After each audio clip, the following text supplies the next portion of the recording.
if you got to remind them you are back, like I always do, it means you're doing a great job. As a matter of fact, the greatest act of leadership success is leaving. And Jesus proved that he was the greatest leader in history because he left. Good evening everybody on Facebook. Good evening, freedom fighters. Please, if you are watching this video, please like it, share it, and comment. I would like to briefly send a message to the ECOWAS leaders and African Union. I would like to send a very important message.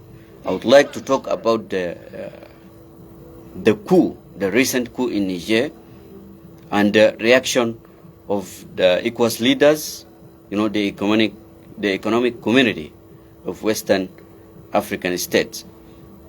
ECOWAS leaders, I would like to send them a very strong message. Please share the video. 3 black boys from the like it and comment. Stood there in their beautiful aqua blue uniforms. Okay, let me start. Let me just start. The time is running so fast, and I do have no enough time. There is no enough time to spend, but I will briefly send my message. First of all, let me talk about the Niger. Niger is a country located in Western Africa, bordered by 7 countries, Algeria, Libya, Chad, Burkina Faso, Mali, Nigeria, and Benin. It's a very strategic, country. The location is very strategic. So, as you're all aware, there was a coup in Niger by General Abdurrahman Thiani 2 weeks ago, or approximately today is like 18 days since that coup d'etat took place in Niger. But guys, I'm not seeing anyone, I'm not seeing viewers. But however, let me just send my message so that people should come and watch it later. So, as I've said, Niger is actually also considered as the poorest country in the world. And then at the same time, Niger is the 7th largest producer of uranium in the world. Can you imagine how that happens? How that happens, guys? I actually do not believe. As we all aware, uranium is used for nuclear energy, which is very expensive. And that wealth is just wasted for nothing. African people are not benefiting from it. So, as I've said, the coup d'etat in Niger, Mr. President Mohamed Bazoum was being detained in Republic Palace of Niger, and until this time is still hosted. And you see the reaction of ECOWAS leaders. They had extraordinary meeting in the first week when that coup d'etat has took place. And then also recently, last week, on Thursday, they also had extraordinary meeting with all members of ECOWAS. ECOWAS includes 15 countries of West Africa. It is economic community, and they have a huge money within their organization. Therefore, I just wanted to speak and send message to all ECOWAS leaders and African Union. For African Union, today, they had a meeting in Addis Ababa, Ethiopia.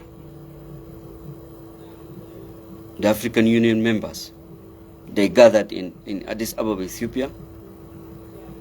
They talked about the coup d'etat in Niger. And then they came up with 2 options and 2 demands that they are actually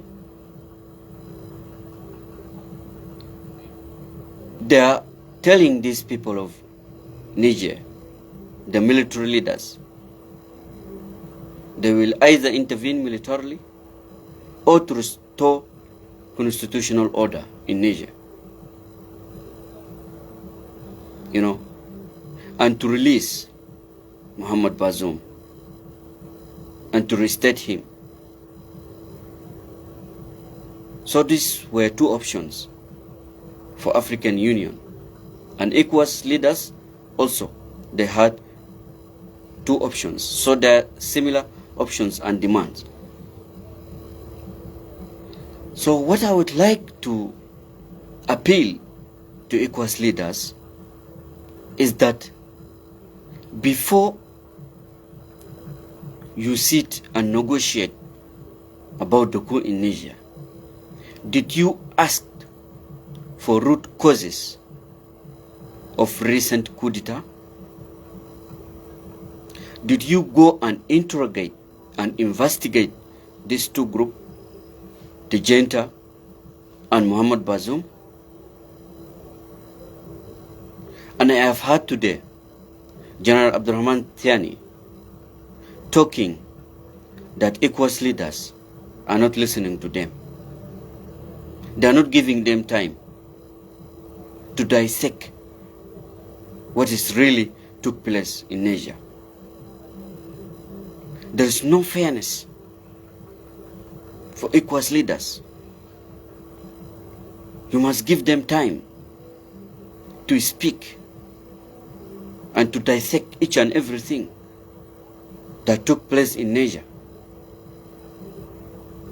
So if you African leaders or ECOWAS leaders, if you don't know the reasons or the causes of that coup d'etat, I'm here to tell you. I will give you information. Put them in your mind. The reason why Abdurrahman Tiani detained Mohamed Bazoum for several things. Under the regime of Mohamed Bazoum, Niger had no any stabilization. Destabilization everywhere. And you know that area of Niger and Nigeria and Mali, you know those areas, they're very congested with this, jihadis and what they call them Boko Haram. Those terrorist acts, they're within those areas. So for Mohamed Bazoum, he was not competent enough to lead the country. And I'm here to give you a very dangerous information. It is a dangerous one. If you don't know, please be aware of it. You know Mohamed Bazoum, when the insurgency that took place in Sudan, he sent 6,000 troops, 6,000 soldiers to go and contribute with rapid support forces to fight Sudanese army. So Abdurrahman Tiani has the legal right to make this coup d'etat. Although I do not support coup d'etats, but in this occasion I do support it. Because if you are a president and you are sending 6,000 troops to go and contribute and kill innocent people in African country, do you want me to fold my arms and wait for the outcomes? And those 6,000, they are not militias. 6,000 soldiers, they are not militias. They are legal army of Niger. He sent them to go and to contribute. Simply because Muhammad Bazoum and the commander of Rapid Support Forces, they are relative. That's why he gave him 6,000 soldiers to go and participate in that proxy war in Sudan.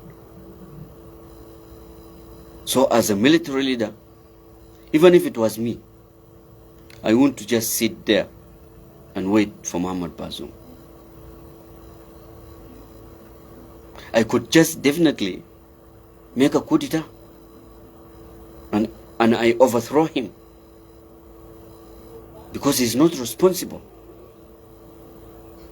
How comes you send 6,000 legal soldiers of Niger to go and contribute in Sudan? What does that mean? And you ECOWAS leaders, you are just meeting there, making yourself busy, giving useless demands for military leaders in Niger. We African people, we must open up our eyes. We are in 21st century and we are all aware that all this Western world are against us. Are against us. I'm saying this and I'm responsible for this word.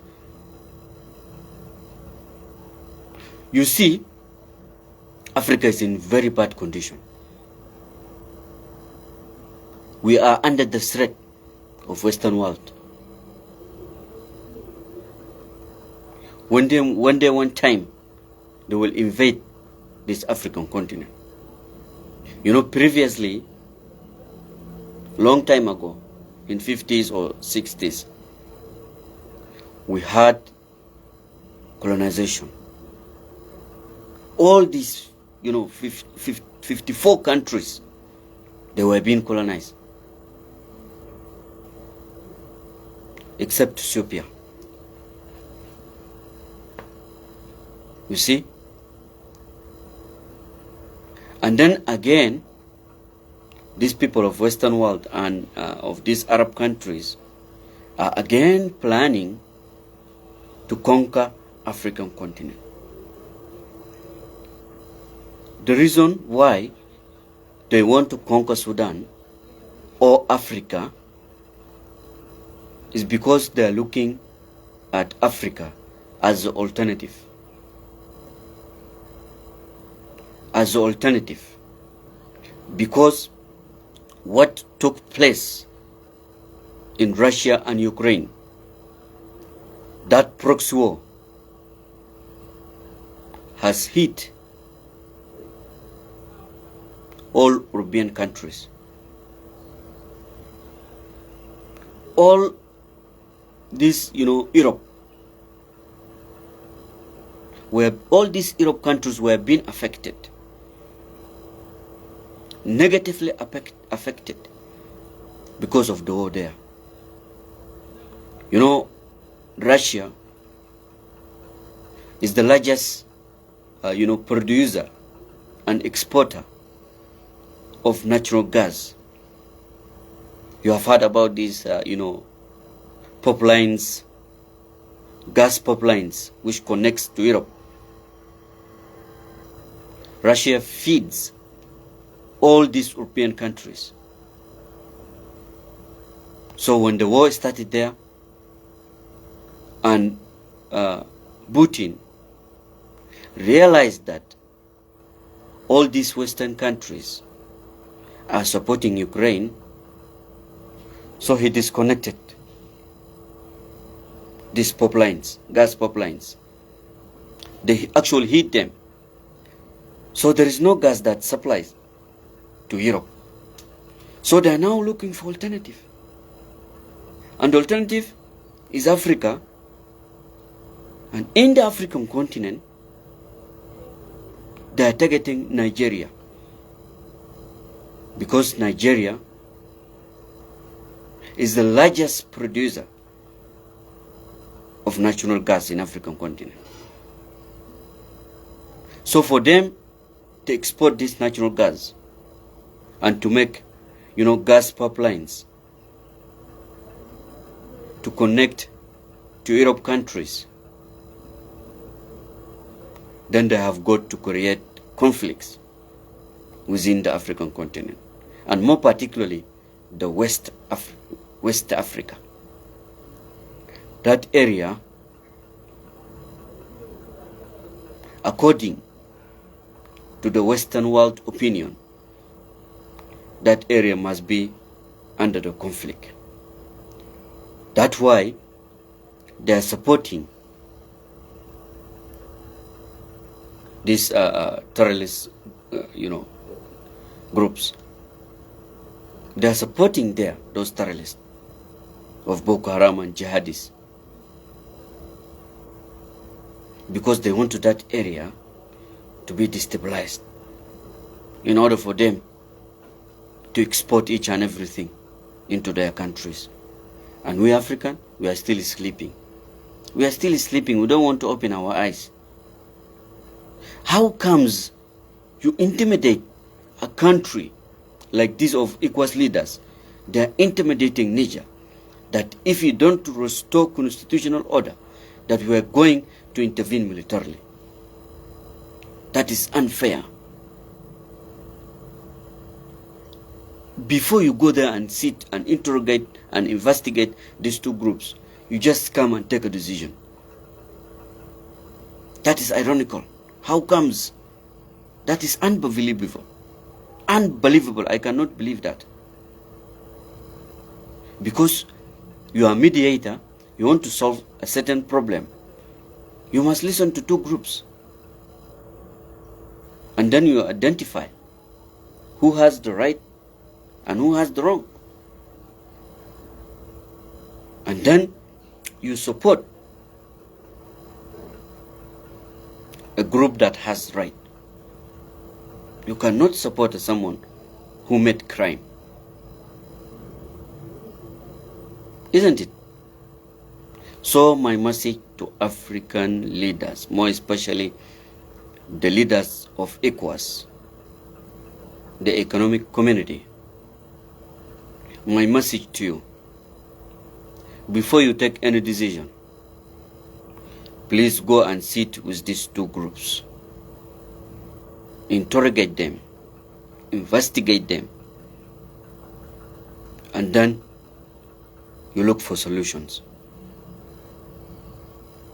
We African leaders or African people, our leaders, our own leaders, which we respect them, they always undermine us, and they undermine our opinions and our views. They always undermine this. There is no need for that. Leaders of ECOWAS, you must calm down. How comes you want to intervene militarily? And even apart from that, you impose sanction. You cut it off power. You close the borders. And you know the situation of Niger. Why are you doing this, African leaders? Where is Mr. President of Ghana, Nana Akufo-Addo? Where are you? You used to be very patriotic. used to be enthusiastic, optimistic about African continent. But we have also heard that you had a secret meeting in Mauritania. Nana Akufo-Addo and Tinubu, they were in Mauritania.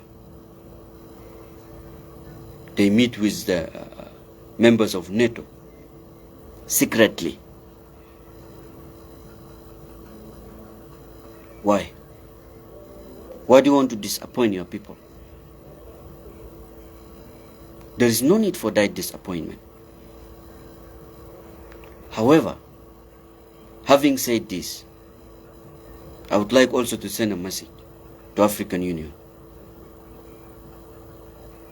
We are aware that you have gathered today in Addis Ababa, Ethiopia, and you are still insisting on your demands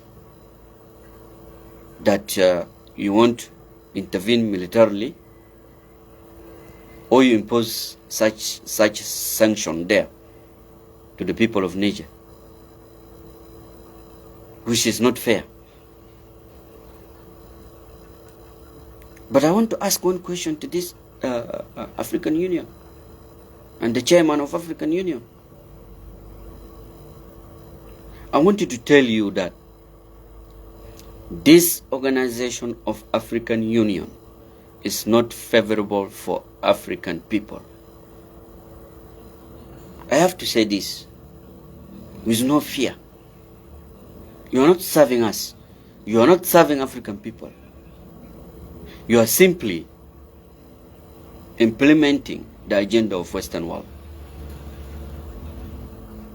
Because we do have that slogan that we say African solution to African problems. But for you as African Union, when you're having such a meeting, you always include these people of Western world. And even US, and even these Arab countries, you always include them. I don't know why. Do you fear them? Or they had to pay you? So you should come up and tell us what is actually happening in this organization called African Union. Because you're always doing things against us. Even recently, the crisis in Sudan, you were also not clear. You were condemning both sides. You are condemning Rapid Support Forces and you were condemning Sudanese armed forces, which is not fair. So my message to you, before you take any decision of military intervention and imposing sanction and all this nonsense, please go there and sit and discover the root causes of the coup d'etat in Niger. As I've told you, this man called Mohamed Bazoum sent 6,000 soldiers to contribute in Sudan's war. And as I'm a military leader, they want me to fold my arms and sit and wait. And you know that area is bleeding. The area of West Country. The area of West Africa. Under the threat of jihadists and Boko Haram.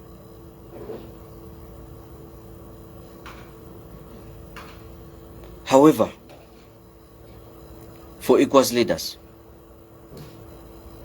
even yesterday, you sent these religious leaders to go and talk to Abdurrahman Thiani and his cabinet. But you must know one thing. ECOWAS members or African Union, you must know one thing. What is taking place in Niger currently is no longer coup. Is no longer coup d'etat. Is now is the regime. Because they have fully established themselves.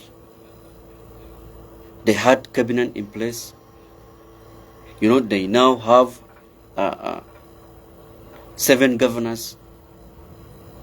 They have prime minister in place. So if you intervene militarily, then what next? This message to ECOWAS leaders. If you intervene there militarily and you restore Mohamed Bazoum into power, so what is next? Will you be there and protect Mohamed Bazoum, or you'll go back to your countries? This is a fundamental question. You must answer this. If you go there and just restore Mohamed Bazoum, what about the cabinet? 21 ministers. What are you going to do there? You're also going to fire them? And don't tell me that I'm using this, military intervention as deteriorating. You cannot deteriorate someone and you put him in pressure, and you're cutting off power, and you're closing borders. And you know the situation of Niger is a very poor country. And you are doing all these things. You are simply affecting. You are affecting, negatively your African people. And for your information, African leaders and African Union, you know, Niger and Nigeria, they are one nation, by the way. Even Naira, the currency Naira, it works in both sides. It works in Niger and it works in Nigeria. So they are brothers. Why do you want to intervene militarily and create proxy war? And the beneficiaries would be the Western world. Who is going to benefit from this proxy war? As I've told you, this Western world, they are creating this kind of destabilization to export all our national resources. And I've said this time round, they are targeting Nigeria because for natural gas. If there is no gas in Europe, coldness, just coldness, is going to kill all of these European countries. And they don't have, firewood to cook. So they're very interesting. They're completely depending on natural gas. And for you there, you want to create proxy war, and the beneficiaries would be the Western world. You African leaders, ECOWAS leaders, African Union, open up your mind. I don't know whether you are not competent enough or you do not study politics properly. If you don't know politics, you ECOWAS leaders, you go and study it. But I know you know very well. But simply you are implementing the agenda of Western world countries, more especially France. France at this time cannot abandon Niger. France can do anything that is possible to destroy Niger, to make the sense of destabilization over there, to export the uranium. That is the fact. It is a fact. If you don't know, please go and look for information. But I know these ECOWAS leaders, they are well informed. They are aware of each and everything. But they are doing this. They are doing all these kind of things because France, maybe France is intimidating them, putting some threats over there, because that area is very hot. These groups of terrorism. So maybe France is doing something under the table over there. Perhaps it's paying them to these ECOWAS leaders, or is just France using some words to threat those countries. According to my estimation, this is what I can study in that area. Because how comes African leaders, our leaders, decide to kill their people? That is ironical. That it won't happen. But simply, as I've said, they either pay them or they are being forced to do this. But they cannot intervene militarily because it's no longer a coup now. They have established themselves. They have cabinet in place, they have prime minister, they have 7 governors. They have fully established themselves. So no one can intervene militarily. Anyway, this is my message. It's a brief message to ECOWAS leaders, to African Union. As I've said, you as African Union, your organization is not favorable for African people. It's just implementing, the agenda of Western world. So you need to change. You need to change this, you need to reform. And you rehabilitate some people within the Organization of African Continent. There are some people must be fired. And what is amazing in this Organization of African Union, you see, the system of chairing the African Union, it's not fair at all. Because you find a president of the country and at the same time a chairman of African Union. And yet you find some leaders, they are not even capable of leading their countries, leave alone to lead 54 countries. Someone is not competent enough to lead one country with 7 million people. How comes do you want to come, and the same person, to come and lead 1.2 billion people in the African continent? So this one was my message. Thank you a lot. We meet further.